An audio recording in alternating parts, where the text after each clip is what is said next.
What is going on, guys? Welcome back to another video. It's your boy Aaron from Valid Performance, and as you guys know, we're in the shop today. And what are we in the shop doing? We're here with my boy Mike, here with my nephew Miguel, my best mechanic on the team so far. And today we are assessing the damage on the K24 Coupe. Now this car took a lot of damage throughout the last 3 days when we went racing for Honda Day in Test and Tune. We're about to show you now what happened. You could kind of, I'm not sure if you'll be able to pick it up in the camera, but you could see how just bad this alignment is. This alignment is completely thrown off. This wheel is cambered in and towed in so bad. I'm not sure even how it happened. So one of the first issues that we encountered was right here. Look at this traction bar. This traction bar is just bent, and because there's actual pressure being applied onto the control arms, I believe that's one of the main reasons why it's pulling to the right, and why in some of those videos from Honda Day you could see when I launched the car it's going hard right. I think it's pulling that control arm just slightly this way, and it's making the car go really bad to the right. What we're doing now is we're about to pull the axles. We just pulled the wheels. We're about to pull the axles out to put the wheels back on so we can get the swap out and get more in depth into the suspension and figure out what happened. Another thing that happened is, go ahead and wiggle the wheel, is our actual column right here. The inner of the rack and pinion is actually bent as well. I won't be able to show you guys until I pull open that boot, but that's another reason why we are just going to park the car for the rest of the season, take it completely apart and do a whole fresh rebuild.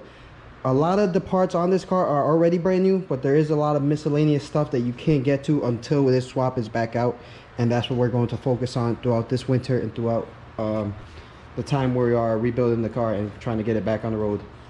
So for now, we're going to get back to taking out these axles. I got the plan for the day is pretty much pull the axles, get the wheels back on the car, possibly even pull the swap out today. If we can pull the swap out today, I'd like to be able to show you guys more in depth on the inside of the subframe and what I was talking about with the rack.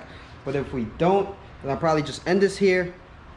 We're gonna have a lot more update videos on the car because I have a lot more work to do now. I'm going to be redoing the engine. I'm going to be putting a new transmission. We're going to be doing a brand new coolant setup, a brand new fuel setup, and more than likely we're going to be relocating the battery and the fuse box as well, just to clean up the engine bay a lot more. But for now, we're going to finish taking out the axles. Maybe we'll have to swap out. Oh no. Alright, what's going on, guys? So since you guys are watching this part, you know what that means. We stayed here for the next 2-3 hours and we pulled this engine out. Yes, we did. We got the transmission down here, we have the engine on the engine stand right there, and we are here to show you the rest of the damage.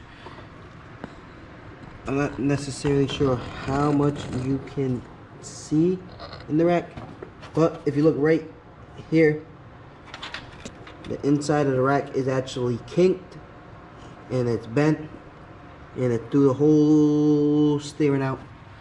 The whole steering out of the whack. So we're going to be dropping this subframe, redoing the whole subframe, replacing all the bushings, putting a manual rack rather than this power steering rack, which was just looped for a little bit, and then we'll see if we don't do something with these brake lines, the firewall, and the paint job on this thing. But in the meantime, we have the engine on the stand, and we'll also be putting a lot of work in on this. Stay tuned for the progress. Make sure you guys follow us on Instagram and Facebook to see more recent updates, and we'll catch y'all at the next one.